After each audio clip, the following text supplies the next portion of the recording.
দেখুন, রচনা Banerjee first of all আমি একটা কথা বলব, এরা একটা সাংসদ হয়ে হুম। মানে দেখুন এরা যে কথাগুলো বলছে অর্ধশিক্ষিত।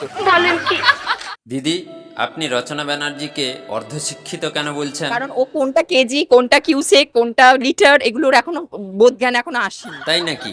তাহলে এখন কি করা উচিত দিদি? আপনার কি মনে হয়? আমার মনে হয় মুখ্যমন্ত্রী, মাননীয় মুখ্যমন্ত্রীর ওকে আবার প্রাইমারি স্কুলে পাঠানো উচিত। ও তাই নাকি? এইটাও সম্ভব হবে নাই কেন? দেখুন মাননীয় মুখ্যমন্ত্রী যেমন বলে ১,৫০০ কেজি ওজনের বাচ্চা, হ্যাঁ। মানে এদের কোনো মাপ, মানে কি বলবো, মাপের কোনো পরিমাণ নেই। ১,৫০০ কেজি ওজনের বাচ্চা।